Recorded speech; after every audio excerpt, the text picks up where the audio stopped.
अगर आप एक लॉ स्टूडेंट हो या किसी लॉ एग्जाम की प्रिपरेशन कर रहे हो तो आपने इन टर्म्स के बारे में तो ज़रूर सुना होगा और सबकी तरह आपको भी कभी ना कभी किसी ना किसी पॉइंट पर इन टर्म्स में कन्फ्यूजन ज़रूर हुआ होगा।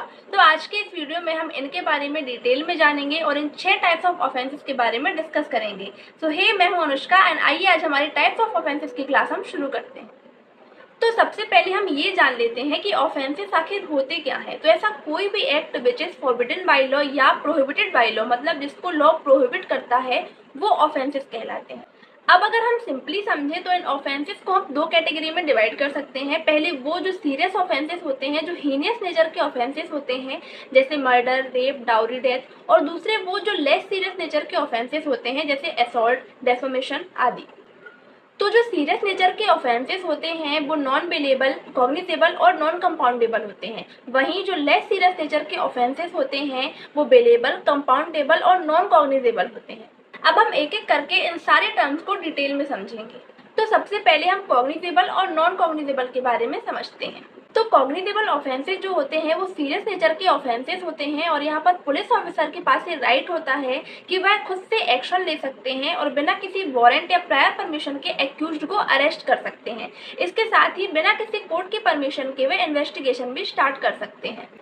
इसके अलावा जो नॉन कॉग्निजेबल ऑफेंसेस होते हैं वो लेस सीरियस नेचर के ऑफेंसेस होते हैं। तो अगर पुलिस ऑफिसर को पता चल भी जाए कि कहीं पर नॉन कॉग्निजेबल ऑफेंस कमिट हुआ है तो भी बिना किसी कंप्लेन के वो एक्शन नहीं ले सकते, और अगर किसी को अरेस्ट करना है या इन्वेस्टिगेशन स्टार्ट करनी है तो आपको जज या मजिस्ट्रेट से वारंट इशू करवाना होता है।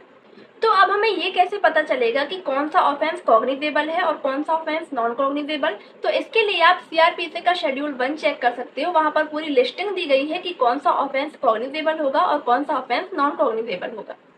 अब इसके बाद हम बात करते हैं बेलेबल और नॉन बेलेबल ऑफेंसेस की। तो बेलेबल ऑफेंसेस वो होते हैं जो लेस सीरियस नेचर के ऑफेंसेस होते हैं, जिनके लिए 3 साल से कम की सजा दी जाती है, और इन ऑफेंसेस के लिए आपको बेल मिल सकती है और बेल के लिए आप एज अ राइट डिमांड कर सकते हो।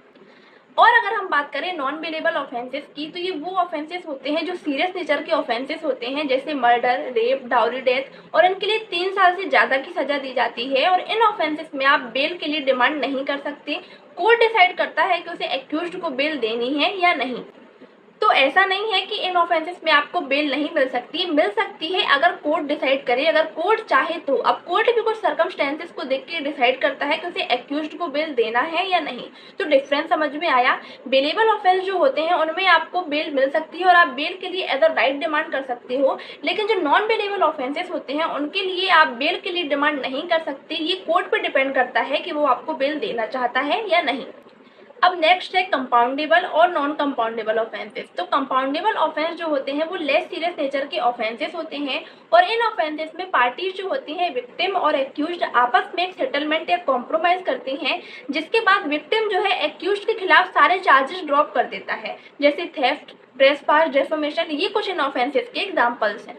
वहीं जो नॉन कंपाउंडेबल ऑफेंसेस होते हैं वो सीरियस नेचर के ऑफेंसेस होते हैं, जैसे मर्डर, रेप, डाउरी डेथ, और इनमें विक्टिम और एक्यूज्ड किसी भी टाइप का सेटलमेंट नहीं कर सकते, क्योंकि अगर विक्टिम ऐसा करेगा और एक्यूज्ड के खिलाफ सारे चार्जेस ड्रॉप करेगा तो ये संभावना हो सकती है कि एक्यूज्ड जो है आगे जाकर भी सोसाइटी में ऐसे क्राइम कर सकता है। इसलिए विक्टिम और एक्यूज्ड को ऐसी कोई भी परमिशन नहीं दी जाती कि वो सेटलमेंट करें आपस में या कोई कॉम्प्रोमाइज करें। इसके लिए अगर आप ये ऑफेंसेस करते हो तो आपको सजा दी जाती है, कोई भी कॉम्प्रोमाइज नहीं हो सकता इन ऑफेंसेस में। तो ये था आज का छोटा सा वीडियो। आई होप कि आपको ये वीडियो समझ में आया होगा, और इस वीडियो को देखने के बाद आपको इन टर्म्स में अब कोई भी कंफ्यूजन नहीं होगा, और अगर होता है तो आप वापस से एक बार ये वीडियो देख लेना। इसके साथ ही एक इम्पॉर्टेंट इन्फॉर्मेशन, मेरे चैनल पर आईपीसी की एक प्लेलिस्ट अपलोडेड है जिसमें मैंने आईपीसी के कुछ इंपॉर्टेंट टॉपिक डिस्कस किए हैं। तो अगर आपने चेक नहीं की है तो अभी जाकर उसे चेक करो।